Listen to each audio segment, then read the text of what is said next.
It's good to have you join us for this consultation. Consultation number 3. What we're looking at today and what we're going to consider as we try to diagnose the problem that you may be facing and the problem that so many people face. And that is that there are issues of the soul that are not being addressed by society. And just like you need a mechanic to fix a car, and just like you need a medical doctor, a general practitioner to attend to your health and your physical needs, and just like you may actually need someone to repair a gadget, a technician, so likewise, nobody's addressing the issues of the soul. Thus, the importance of having a consultation with the soul doctor. Now, I've got my stethoscope here, and the stethoscope is often used that doctors may determine how healthy your heart is. It also helps with regard to taking the pulse rate, etc., etc. And most doctors and most nurses have got to learn how important it is to use the stethoscope.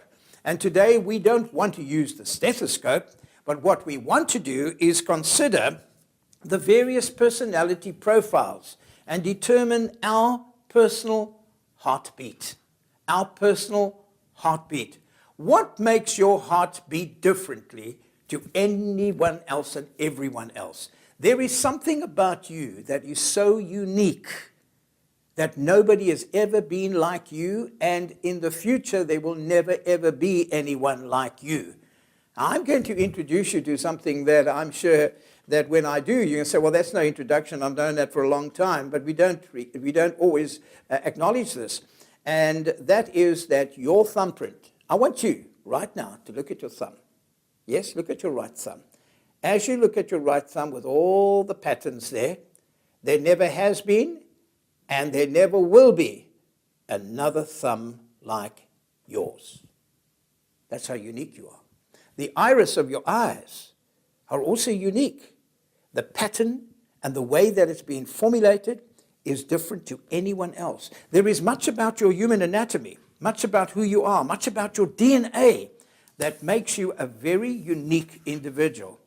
Now, you want to tell me that all of this just happened by accident, that you are unique simply because that's just the way life pans out, that's got to do with genetics? Well, genetics do play a part, but let me tell you, the fact that you are unique tells me that you've been born for a unique purpose. Now, we have many different people in this world. Different people have different heartbeats in the sense that some people are very cold and calculated people. We have some people in a crisis who are very calm and very placid. As a matter of fact, it takes a lot to get them up and going. We call these people introverted people. An introvert is a person who is not naturally energized by an effervescency that makes them like vivacious, where they're outspoken and expressive. They're very quiet, very reserved, and slow to answer, and possibly very contemplative. When you make a statement, they contemplate what you're going to be saying. We have many introverted people, and you know, introverted people can be a great blessing to our life. Introverted people can actually help us to be more contemplative and less impulsive. But then we have the folks who are often very impulsive, and that is the extrovert. The extrovert, unlike the introvert, is someone who wears his heart on his sleeve, someone who expresses himself so freely, someone who is uninhibited by being in the company of others. Such people are very, very good socialites. They love socializing with others. They love having people around them. The extrovert can be the life and the soul of a party. And you may say, well, I know people like that. Maybe some of them live with you. Maybe some of them are related to you. Maybe some of them are your best friends. But never judge an extrovert based on your introverted personality. Understand, therefore, that all of us have different personalities. Now, this was discovered many, many thousands of years ago. As a matter of fact, the founder and the doctor of modern medicine. His name was Hippocrates. Hippocrates. You know that doctors and nurses take what is called the Hippocratic Oath. The Hippocratic Oath is named after that ancient Greek doctor, Hippocrates. And Hippocrates was the one who discovered that within every human being, as he performed an autopsy or examined people, that everyone has a different makeup of body fluids, which he claimed determined their personality profile. And I'm going to touch on some of them in this consultation today. And you may be able to identify with them and say, wow, that seems to be speaking about me. I'm just like that. So he discovered that based on looking at the different body fluids and the different chemicals within the body, that if a person had large quantities of a particular natural chemical, this would actually make them more prone or have a propensity to act or behave in a particular way. So because of the body fluid makeup, he said you have some folks who would be called phlegmatic. Phlegmatic. That is taken from the word phlegm. Phlegm, the build-up of a lot of fluid on the lungs, the build-up of phlegm. He concluded that such people are normally introverted people because of their physical condition. They weren't able to be effervescent. They weren't able to be very expressive, so they became a lot quieter. So he labeled those folks, be it right or wrong, he labeled them phlegmatic, people that are very, very slow. Like, for instance, if you need to go somewhere in haste or in a hurry, the phlegmatic person is the last person to get into the motor car, the last person to arrive at a meeting, the last person to join the party. That's a phlegmatic, a person that's always late, always slow. You have to really put a bomb under them to get them moving. Very introverted, phlegmatic people. And then he discovered that based on the chemical of what he called a melancholic tendency, he labeled an introverted person that was melancholic, a person that may have been very creative, a very artistic person, a very gifted person, but a person who never believed in themselves, a person who questions themselves, a person who could never be greatly and overtly extroverted simply because they allow themselves to question their own ability. You have many, many musicians who are like this, people who are melancholic. And if you look back in history, you will find Beethoven was very melancholic. Many of the great composers were melancholic people. And melancholic people are very, very gifted people. But unfortunately, they don't believe that they're gifted. They never believe that they're good enough. They become more introverted than extroverted. Then he discovered there were two other characters or personality profiles that fitted into the extroverted category. And he called them the sanguine and the choleric.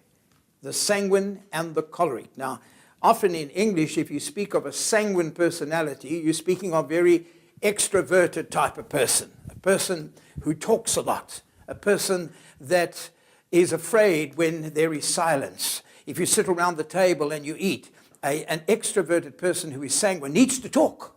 He can't take silence. Silence is very threatening to a sanguine personality. They always have to be on the go. Very, very energetic people, and people who make very good actors, very great performers, people who love drama, extroverted people. Many of our salesmen that we have, people who are good salesmen, are good sanguines. They have a way in selling ice to an Eskimo. I'm sure you've heard that expression. And then you have the choleric. The choleric is also extroverted, but he's extroverted in a way where he can be very cynical of other people. He can be very sarcastic. He can be very prejudiced and judgmental of others. So Hippocrates labeled these four very dominant personalities based on the body fluid and the liquid of a person and said this is a typical phlegmatic, this is a typical melancholic, this is a typical sanguine, this is a typical choleric.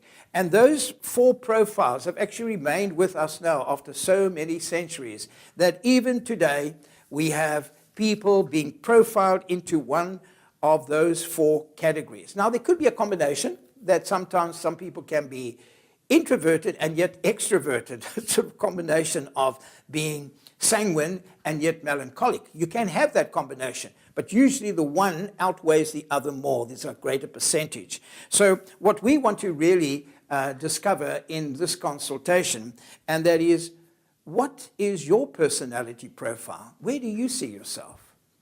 And we can put you through a test in order to find out exactly what temperament you have. So these various temperaments come into play. Why are they important to know and understand? Well, besides them helping us to understand ourselves, it also helps us to understand other people.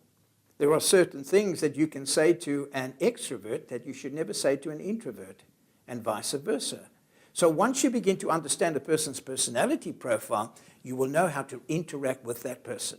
So if you're suffering from temperamental identity, personality profile deficiency, call it what you may, we have diagnosed that there are different types of personalities. And the best solution, the best cure to these various and diverse personalities is to understand that it is possible to change. Not to change it from an introvert to an extrovert, but the possibility of you changing the way you see yourself. Instead of saying, well, I'm an introvert and that's the way I was born and that's the way I'm going to be, you can actually change much in your life. And the prescription that I want to leave with you, the cure that I want to leave with you, is found in 2 Corinthians chapter 5, verse 17. If any man or any woman be in Christ, they become a new creation.